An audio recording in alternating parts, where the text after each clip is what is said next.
গাজীপুরে আফজাল হোসেন কায়সারের নাতির জন্য দোয়া ও মিলাদ মাহফিল অনুষ্ঠিত। মোহাম্মদ হায়ুন উদ্দিন খান, গাজীপুর সদর উপজেলার সাবেক জনপ্রিয় চেয়ারম্যান ও গাজীপুর জেলা ও মহানগর বিএনপি সাবেক সিনিয়র সহ সভাপতি আফজাল হোসেন কায়সারের নাতি কায়সার, আফজাল হোসেন কায়সারের মেয়ের ছেলে জন্য দোয়া ও মিলাদ মাহফিল অনুষ্ঠিত হয়েছে। শনিবার ২৬শে এপ্রিল ২০২৫ দুপুরে মহানগরের কানাইয়া গ্রামে অবস্থিত আফজাল হোসেন কায়সার গার্ডেনে এই অনুষ্ঠানের আয়োজন করা হয়। উক্ত অনুষ্ঠানে উপস্থিত ছিলেন বীর মুক্তিযোদ্ধা ডা. নাজিম উদ্দিন, অ্যাডভোকেট জাকিরুল ইসলাম, সদস্য সচিব গাজীপুর জেলা আইনজীবী ফোরাম, অ্যাডভোকেট লাবিব উদ্দিন সিদ্দিকী, নওয়াব আলী ফাউন্ডেশনের চেয়ারম্যান অনন্যা কায়সার, গাজীপুর জেলা যুবদলের সাবেক সাধারণ সম্পাদক মোহাম্মদ মুখলেছুর রহমান, গাজীপুর পৌর যুবদলের সাবেক সাধারণ সম্পাদক মোহাম্মদ রফিক উদ্দিন রফিক। এ সময় আরও উপস্থিত ছিলেন গাজীপুর মহানগরের বিভিন্ন ওয়ার্ডের বিএনপি ও অন্যান্য অঙ্গ সহযোগী সংগঠনের নেতৃবৃন্দ সহ এলাকার গণ্যমান্য ব্যক্তিবর্গ। দোয়া ও মিলাদ পরিচালনা করেন কায়সার গার্ডেন জামে মসজিদের ইমাম মাওলানা আনোয়ার হোসেন। দোয়া ও মিলাদ শেষে মধ্যাহ্নভোজের আয়োজন করা হয়। ওনার আগমনটি শুভ হোক এবং একজন মানুষ হিসাবে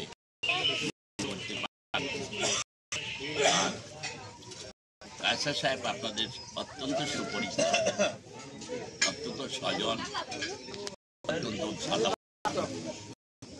আমি জানি পরিবারের জন্য আপনাদের কাছে দোয়া চাই। আমি আর আমার কথা বাড়িয়ে কায়সার দুটি কথা বলুক আপনাদের সম্পর্কে।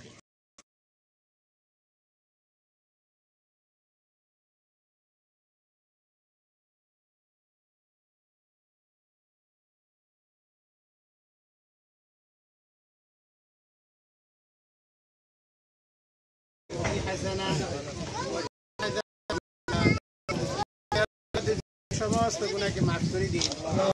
ইয়া আল্লাহ, আজকে প্রথম হয়েছে মাওলাই খতমের দ্বিগুণ বৃদ্ধি করে মুহাম্মদ সাল্লাল্লাহু আলাইহি ওয়াসাল্লাম। আল্লাহু আয় আল্লাহ, আদম আলাইহিস সালাম থেকে যত মুমিন কবরে খাস করে বাংলাদেশ যারা কায়সার সাহেবের আহলিয়া আয় আল্লাহ কোরআন খতমের সওয়াব তার কবরে দিয়ে দিন। জান্নাতের উঁচু মাকামের ফয়সালা করে দিন। আয় আল্লাহ, এই কোরআন খতমের উসিলা করে আয় আল্লাহ আমাদের সবাইকে আপনি মঞ্জুর করুন। আজকের এই আয়োজন যাকে নিয়ে উদ্দেশ্য, আয় আল্লাহ কায়সার সাহেবের নাতনিকে আপনি নেক হায়াত দান করেন। আয় আল্লাহ সকল ধরনের বিপদ আপদ থেকে আপনি হেফাজত করেন। আয় আল্লাহ সুস্বাস্থ্যের সাথে জীবন যাপন করার তৌফিক করেন। আয় আল্লাহ বাচ্চি এবং বাচ্চির মাকে সুস্থ করেন। তাদের পরিবার পরিজন সবাইকে নেক হায়াত